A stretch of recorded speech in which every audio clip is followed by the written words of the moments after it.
part 2 of Refuting the Nicolaitan Trinity Doctrine. In part 1, we went over how Revelation chapter 9, verses 1 through 12 is referring to Constantine's Byzantine army, who destroyed by the sword all who refused to adhere to their Nicolaitan Catholic Christianity doctrines, the Trinity being one of them. Those who stood firm to the truth were brutally tortured and martyred. This was the beginning of the Dark Ages and the first woe spoken of in the book of Revelation. See Gad the Seer and study true history for more concerning the woes. Through the enforcement of the Nicolaitan doctrines, the image of our Maker and Messiah were changed. Remember, the Messiah hates the doctrines of the Nicolaitans. In verse 17, he says, "To him who overcomes, I shall give him some of the hidden manna to eat." To him who overcomes the Nicolaitans and their teachings and their doctrines, which is perversion of the truth. Breaking down the word Nicolaitans, you get Nico, to strike or conquer, and laity, the people. So, to strike or conquer, or to rule over the people. This topic is for another video, but the goal of the Nicolaitans, and through the Counter-Reformation movement, is to make the Messiah and the anti-Messiah the same. So they want you to be confused on who is which. And this is exactly what is happening today. There's so many people who believe they are worshiping the Messiah, the Son of the Most High, but they're actually worshiping the Antichrist. More on that to come. In part 1, I also shared several quotes from historians, theologians, and professors who all agree that the Trinity is not biblical and that the idea did not come about until the 4th century, which lines up exactly with Constantine's army and their perversion of the truth through force, hence the first woe. So what is the Trinity? The Trinity is the central doctrine concerning the nature of Elohim in most Christian churches, which defines one Elohim existing in 3 co-equal, co-eternal, and consubstantial divine persons. The Trinity did not come about until the Edict of Thessalonica. Feel free to pause and read, but to sum it up, those who believe in the Trinity are to be called by the name or title of Catholic Christians, and all the people who did not believe in this false doctrine would be considered a heretic. I'm not going to get into it too much because this topic deserves a video or a set of videos on its own, but in chapter 13 of Revelation, verse 17, it says that no one should be able to market or trade instead of buy or sell, is what the original language said, except that he has the mark or the name of the beast or the number of his name. So when it says the name of the beast, it's referring to beings that are called a Catholic or a Christian that are holding on to the harlot's doctrines, which is the Roman Catholic Church and their doctrines, which have infiltrated almost all the Christian sects by the Jesuits and the Counter-Reformation.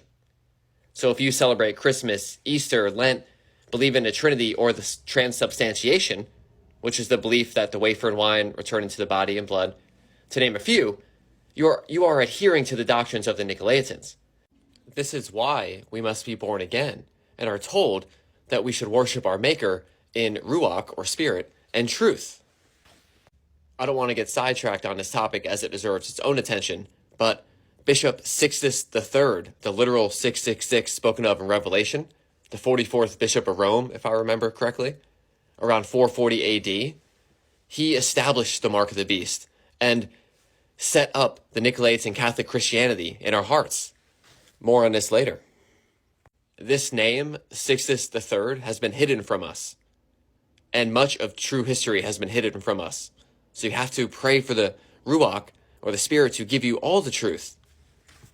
This name has been hidden from us.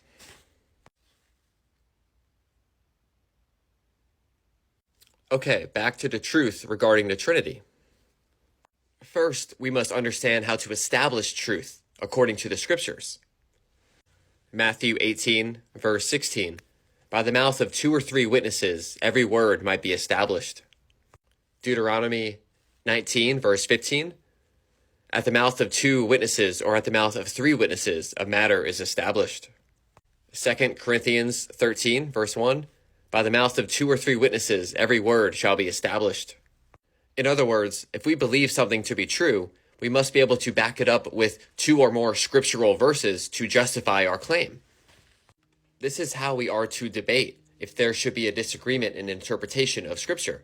Unfortunately, many people do not understand this, so they slander and quarrel, and they close their eyes and their ears. Regardless if you are right or wrong on a particular view, being prideful and haughty is detestable in the eyes of Yahuwah the Most High. No man knows everything. It is okay to be wrong. We all have been deceived. Revelation chapter 12. And a great dragon was thrown out, that serpent of old, called the devil and Shaitan, who leads the whole world astray. It is wonderful to be wrong, because when we come to the truth and are humble to it, we will grow with our Maker and receive many blessings. Therefore, your life post-humility will guaranteed be better than it currently is now. This is why we are told to be like little children. Little children are sponges to information and do not hold preconceived notions or biases. Love truth, and it will knock at your door. Reject truth, and you will get deception as your reward. It is very important that we do not live in falsehood. Living contrary to the truth creates issues in our lives.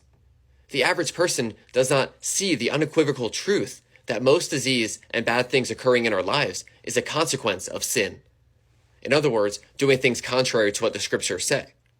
So, living in falsehood will cause us to experience physical concerns in our lives, and also, according to Revelation chapter 2, those living in falsehood will not be saved. But outside are the dogs, and those who enchant with drugs, and those who whore, and the murderers, and the idolaters, and all who love and do falsehood. If you desire to be saved, it is vital to understand how to establish truth, as this allows us to identify and discern what is truth versus that of man's doctrine.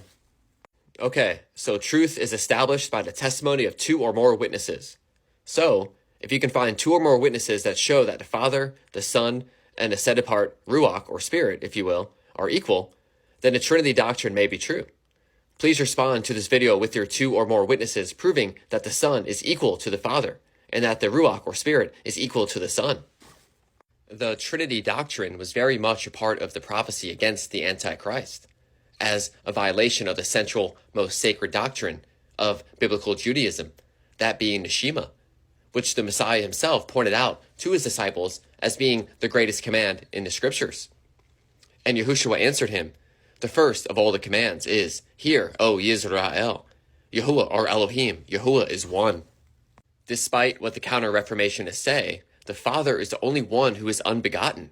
The Almighty is unapproachable, nor can he be perceived by man. This is why we have the Messiah and the power of the Ruach HaKodesh, or the set-apart Spirit, to bring us closer to the Father so we can rest in his shadow.